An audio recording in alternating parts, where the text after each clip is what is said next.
Alright, so for fun, I'm just gonna add a few, like, different textures to the shoe, just to see if I can get it to look a little bit more interesting than just sort of like this flat blah. So the easiest thing to sort of isolate first is, like, let's look at these little metal things.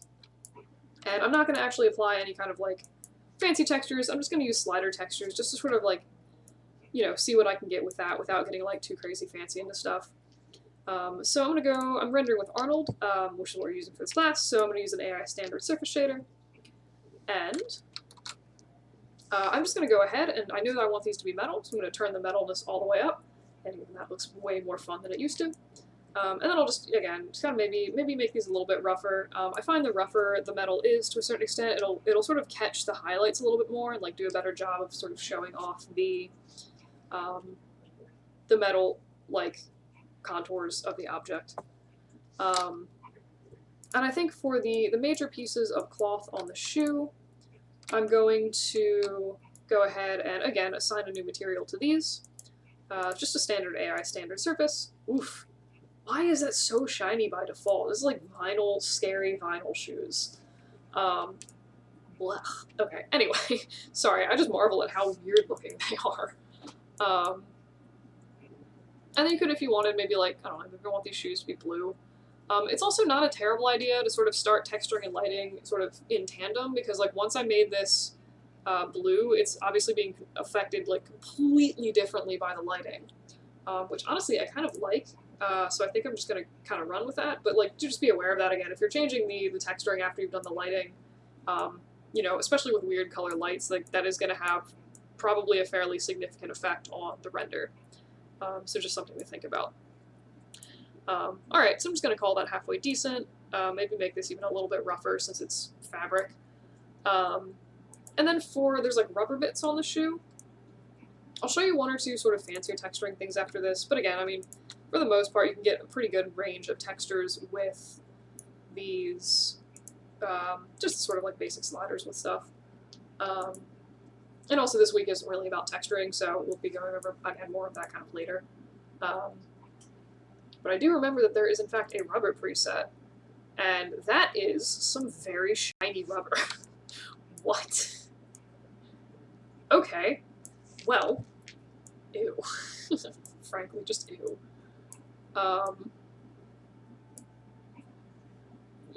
Alright, well, alright. Yeah. I don't really know how I feel about that, to be honest, but anyway. So I might try, I should be labeling these as I go, just for the record, so I, you know, have an understanding, like, what different materials I'm using. And then I think I'm going to do one more standard surface shader for the stupid shoelaces, and then just kind of call that a day. And in case, I know I've sort of mentioned this before, but I think my general rule for shoelaces is, should I make something one piece versus multiple pieces, it really comes down to, one, your personal sort of work preference. I'm not personally super picky on what you guys do, but I think as a general rule of thumb, if your plan is to, like,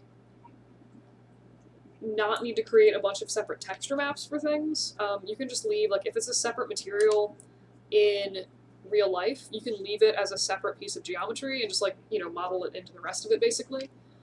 It's going to make it texturing a lot easier, like what I'm doing now, where I could just select all of these little, like, metal shoe things, and I didn't need to, like, you know, if these were attached into this this main body of the shoe, I would have had to, like, go in and, like, jump through a lot more hoops to, like, get these to be metallic. But also sometimes if you're going for, like, a game mesh or something like that, you are aiming for, like, the absolute minimum polys, and you don't really have that option.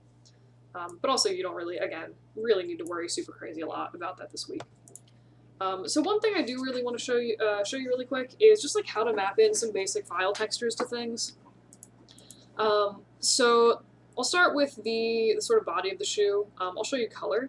So if we wanted to basically put, like, a texture file in this, anything with a little checkerboard like this, you're able to map other values into it. So if we just click on this, it's going to say, like, hey, what do you want to throw in this?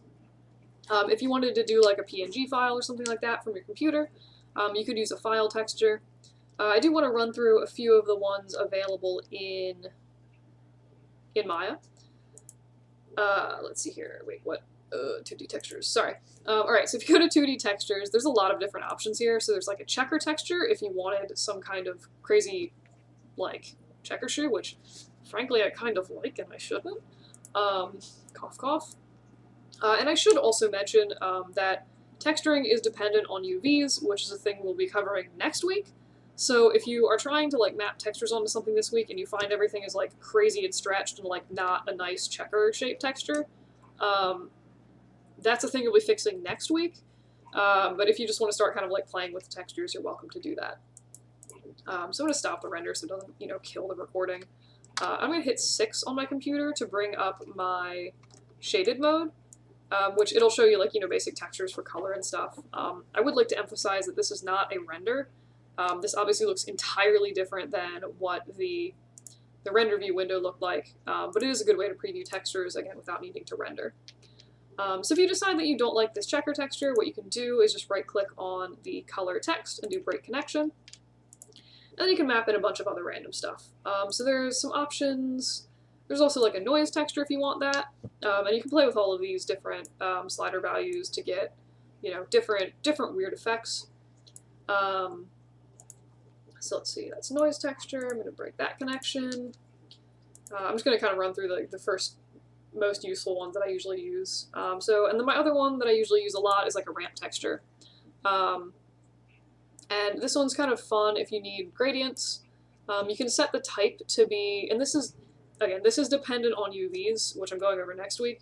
But there are some different settings here you can kind of mess with to see, just like different values basically you can get. So let me make this like color, it'll be a little bit more obvious what's going on. So you can see we have a gradient running around the shoe in this case.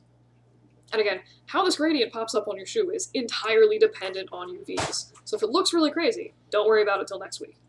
So that's a ramp texture, and those are honestly the 3 that I mostly use. But you can map these into pretty much anything. So I'm just going to leave that ramp on because I kind of think that's funny. But like if I were to map a checker texture into my metal texture, and I were to start that render, you can see that there's like certain areas of the shoe that are very shiny, whereas others are not. So basically, like I said, anything with this little checkerboard texture next to it, you can map anything into, including file textures like PNGs, whatever.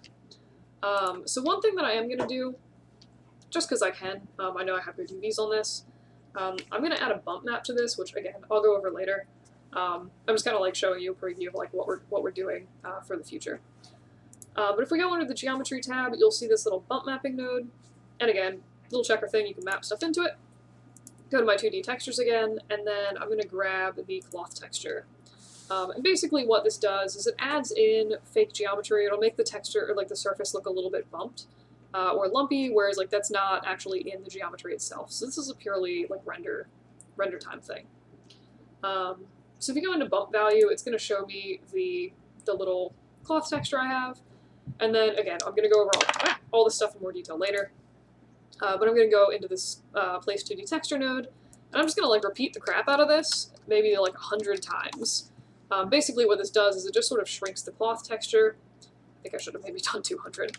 And you can see that it's not, without really doing a lot of extra stuff, we get this nice sort of like cloth bumpy effect, so it looks a little bit more dimensional than it did previously. So I think that's pretty much all the texturing stuff I really want to go over. That was honestly probably more than it made sense to go over. But again, I just kind of wanted to give you guys a little preview of some of the things we'll be looking at going forward. And, if you want to play with any of this before, maybe you worked with Maya or something like that, maybe just some extra sort of stuff to look into if you were so inclined.